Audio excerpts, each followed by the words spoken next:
بسم اللہ الرحمن الرحیم نحمدہ ونصلی ونسلم علی رسولہ الکریم۔ تمام دیکھنے اور سننے والوں کو السلام علیکم ورحمۃ اللہ وبرکاتہ۔ ویڈیو پسند آئے تو اسے لائک اور شیئر ضرور کیا کریں تاکہ پیغام زیادہ سے زیادہ افراد تک پہنچے۔ رانا ثناء اللہ نے خواجہ رفیق شہید رحمۃ اللہ علیہ کی برسی میں خطاب کرتے ہوئے فرمایا، اگر یہ تین آدمی زرداری، نواز شریف اور عمران خان ایک چھت کے نیچے اکٹھے ہو جائیں تو 70 سال کے مسائل جو ہیں وہ 70 دنوں میں حل ہو سکتے ہیں۔ اس پہ کافی لوگوں نے اظہار خیال کیا۔ رانا صاحب کیا کہنا چاہتے ہیں وہ ہر ذی شعور آدمی سمجھتا ہے کہ وہ کیا کہہ رہے۔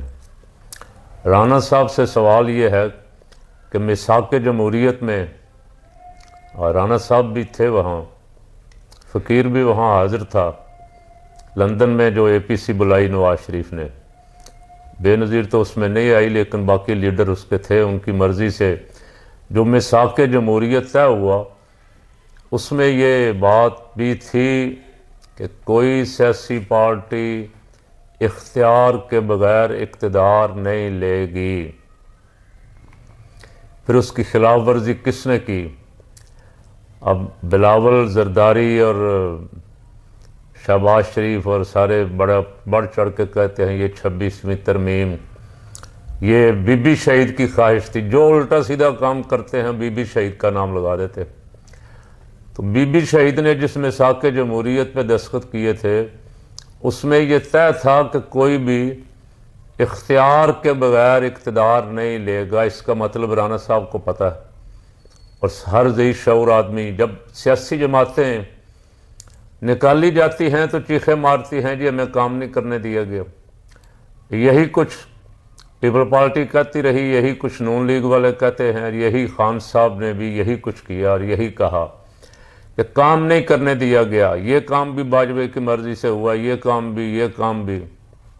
تو فقیر کا سوال یہ ہے کہ اس وقت تم کیوں چڈو بن کے تابع داری کرتے ہو؟ اس وقت بندے کے پتروں کی طرح کھڑے ہوا کرو نا۔ اگر تمہارے اندر جرت ہے، اگر تمہیں عوامی سپورٹ اور حمایت حاصل ہے تو اس وقت کھڑے ہو جو کہو کہ بھئی ہم یہ غیر آئینی حکم نہیں مانتے یا یہ کام نہیں کرنے دیں گے۔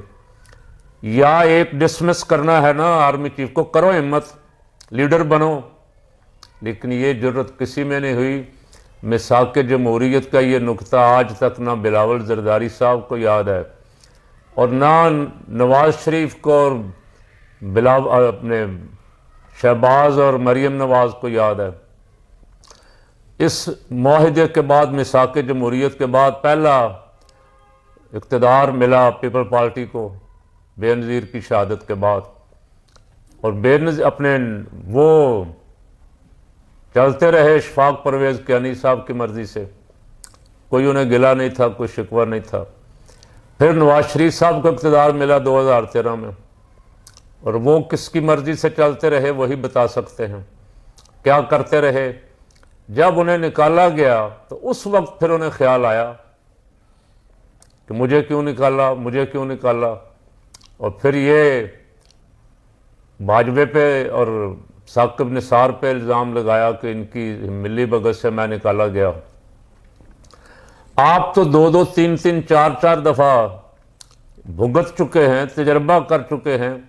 پھر آپ نے اس وقت جو اقتدار لیا 16 مہینے والا، پی ڈی ایم کی حکومت بنی جس میں مولانا سربراہ تھے فضل الرحمان صاحب، بلاول زرداری اور شہباز شریف اور سب شامل تھے، اور ساتھ ایم کیو ایم والے، باپ والے، اے این پی والے۔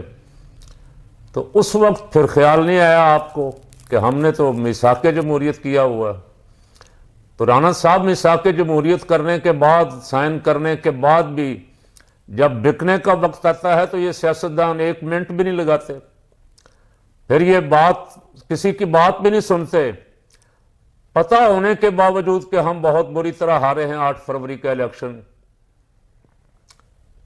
فارم 47 پہ 45 پہ ہارے ہوئے ہیں، 47 پہ 9 مئی کی رات بیٹھ کے جتوائے گئے اور اقتدار میں شامل ہوگا۔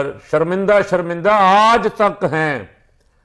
اب یہ کہنا شروع ہو گیا ہے ان کے حواری کہ ہاں چلیں وہ بھی 2018 میں لائے گئے تھے اور ہم بھی اسی طرح سمجھ لیں آ گئے ہیں۔ اچھا، میں اس کا موازنہ نہیں کرتا، نہ میرا اس سے کوئی دلچسپی ہے، لیکن فقیر کا سوال یہ ہے کہ جب آپ کہتے ہیں کہ فلاں مداخلت کرتا ہے، فلاں ہمیں کام نہیں کرنے دیتا، تو جب آپ تیار 6 مہینے، سال، 2 سال اقتدار سے باہر رہ لیں تو پھر آپ کی رال ٹپکنے لگ جاتی ہے کہ جتنی جلدی ہو سکے اقتدار میں واپس آ جائیں۔ تو اب اگر آپ بیٹھ بھی جائیں گے، تینوں مل کے بیٹھ جائیں گے، تو کیا گارنٹی ہے کہ آپ اپنے جو معاہدے کریں گے ان پہ قائم رہیں گے؟ جس فریق کو لالچ ہوگا، اقتدار کی ہوس زیادہ ہوگی، انہیں ایک منٹ میں چٹکی مار کے اگلے خرید لیں گے۔ تو بیٹھنا، آپ کے ساتھ ان کا بیٹھنا ماں سوائے اپنی بدنامی کے اور منہ کالا کروانے کے اور تو کوئی نتیجہ نہیں ہوگا رانا صاحب۔ اس لیے پہلے تو آپ اپنی قیادت سے سوال کریں کہ وہ بار بار معاہدوں کے باوجود پھر یہ کھیل کیوں کھیلتے ہیں، بوٹ پالش والا کام کیوں کرتے ہیں؟ اگر کرتے ہیں تو پھر بھگتے ہیں۔ اب آج کل جو دوڑیں لگی ہوئی ہیں، ایک بول رہا ہے، پھر دوسرا بول رہا ہے، پھر تیسرا بول رہا ہے، اور مذاکرات بھی کر رہے ہیں، ساتھ الزامات بھی لگا رہے ہیں، ساتھ شور بھی ڈال رہے ہیں، ساتھ یہ کہہ رہے ہیں کہ پتہ نہیں یہ کس کے اشارے سے ہو رہے ہیں۔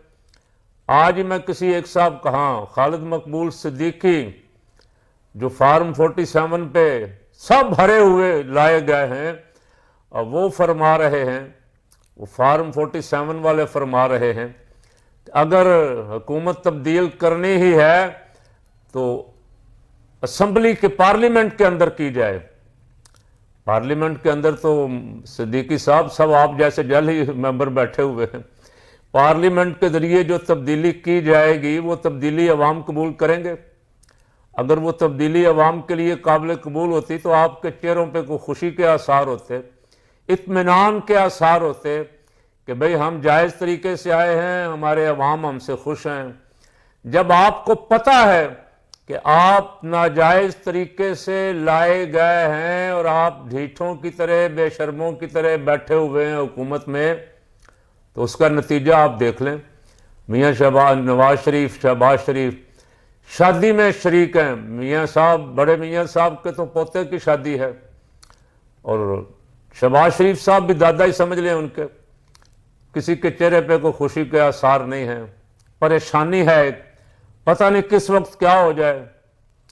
اور جو تبصرہ نگار ہیں، تجزیہ نگار ہیں، وہ کہہ رہے ہیں کہ یہاں شام کو کچھ ہوتا ہے، صبح اور کچھ ہوتا ہے، کوئی پتہ نہیں چلتا۔ ایک طرف سے مذاکرات شہباز شریف کی بنائی ہوئی ٹیم سے ہو رہے ہیں، جو ٹیم نہیں مذاق ہے، دوسری طرف مذاکرات اڈیالہ جیل میں بھی ہو رہے ہیں، وہ ڈائریکٹ مذاکرات ہو رہے ہیں، اور ان میں روز کوئی نہ کوئی نئی سے نئی ڈیولپمنٹ ہو رہی۔ اس لیے اب مذاکرات والوں کو بھی فکر ہے کہ کہیں ہم ابھی صلاح مشورے کرتے رہ جائیں اور ادھر سے کام الٹا ہو، کام ہی نبڑ جائے، اس لیے پریشان ہے۔ مذاکراتی ٹیم نون لیگ کی بہت پریشان ہے، اور وہ جانتے ہیں کہ فیصلہ کہیں اور ہونا ہے، اور انگوٹھا ہم سے لگوایا جائے گا۔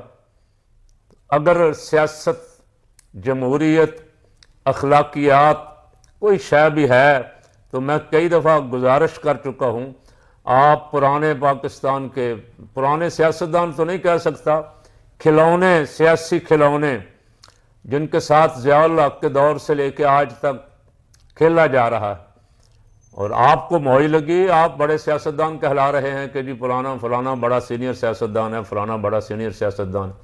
مال پانی آپ نے سب نے اتنا کو بنا لیا ہے کہ اب آپ حکومت میں رہیں یا باہر رہیں آپ کو فکر نہیں ہے، لیکن آپ کا پیٹ نہیں بھرتا۔ آپ کو بٹھا کے جو الزامات ان کو لینے پڑتے ہیں بٹھانے والوں کو، یہ ان کا حوصلہ ہی ہے کہ وہ کیسے ساری اپنے سر لے کے، آپ کی بدنامیاں اپنے سر لے کے، خود لوگوں کی نظر میں بیچارے جو آج کل ہو رہا ہے وہ آپ دیکھ رہے ہیں۔ تو میں گزارش کر رہا ہوں کہ اگر آپ اپنے پاؤں پہ کھڑے ہو جائیں، آپ کے کچھ اصول ہوں، تو آپ کو بیٹھنے کی بھی، اکٹھے بیٹھنے کی بھی ضرورت نہیں ہے، معاملات حل ہو سکتے ہیں۔ سچ پہ آ جائیں، سچائی پہ آ جائیں، جال سازی چھوڑ کے اصلیت پہ آ جائیں، جو جس کا حق ہے اس کو دیں، ملک کے حالات ٹھیک ہو جائیں گے۔ ایک مسئلہ 2-3 دن سے کراچی میں مجلس وحدت المسلمین نے 11 کے 13 مقامات پر دھرنے دیے ہوئے ہیں، جس سے کراچی کی ٹریفک وغیرہ کا برا حال ہے، اور ٹی وی پہ کافی میں شور سن رہا ہوں۔ تو میری مجلس وحدت المسلمین والوں سے گزارش ہے کہ یہ مسئلہ کرم اور پار چنار کا ہے۔ دونوں فریق اگر یہاں کراچی میں آمنے سامنے ہو جائیں تو نقصان پھر ہمارا ہی ہوگا، نقصان ملک کا ہوگا، نقصان مسالک کا ہوگا۔ اس لیے آپ وہاں کا مسئلہ، وہاں جو جرگے بیٹھے ہوئے ہیں ان میں بیٹھ کے آپ کو حل کرنا چاہیے تھا۔ کراچی کی سڑکوں پہ آپ دھرنے دیں گے تو بندے بھی دونوں طرف سے مریں، دونوں طرف سے حملے بھی ہوئے ہیں، دونوں طرف سے بندے بھی مرے ہیں، ان کی صلح کے لیے کوشش کریں۔ راجہ ناصر عباس صاحب یا جو بھی وہاں جرگہ، محمد احمد لدھیانوی صاحب بھی وہاں میں نے دیکھا تشریف لے گئے تھے، راجہ ناصر عباس صاحب بھی گئے ہوئے تھے، تو آپس میں یا تو مل بیٹھیں، اپنے اپنے فریق کو معاملات سلجھانے کے لیے کہیں۔ قتل و غارت گری، خون بہانا کسی صورت بھی کسی کے مفاد میں نہیں۔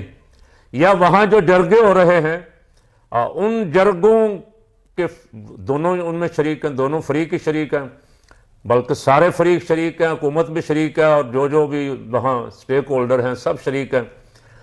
تو ان جرگوں میں بیٹھ کے وہ لوگ اپنا فیصلہ آپ کریں، اس سے آپ کراچی اور لاہور کی سڑکوں تک نہ لے جائیں، یہ کسی کے مفاد میں نہیں ہے۔ اللہ تعالیٰ اس ملک کو امن و وہاں ایک اور بات، چھوٹی سی بات، اور اپنا حصہ افغانستان کے ساتھ جو مسئلہ شروع ہو گیا ہے اسے فہم و تفہیم سے حل کریں۔ فقیر کی رائے یہ ہے، مسلمان جان اگر وہاں کسی مسلمان کی جاتی ہے اس کی بھی اتنی قیمت ہے، اگر پاکستان میں کسی مسلمان کی جان جاتی ہے اس کی بھی اتنی قیمت ہے۔ مسلمان کا خون، مسلمان پہ ناحق خون بہانا حرام ہے، کسی کا خون نہ بہائیں، نہ کسی کو اجازت دیں۔ یہ معاملات جو معاملات میں دیکھ بھال کر رہے ہیں ان سے کہہ رہا ہوں، یہ بیٹھ کے حل ہو سکتے ہیں، بڑی آسانی کے ساتھ ہو سکتے ہیں۔ خدا را آپس میں لڑنے سے بچائیں ملکوں کو، اور آپس میں پیار محبت سے بیٹھ کے یہ معاملات طے کر لیں۔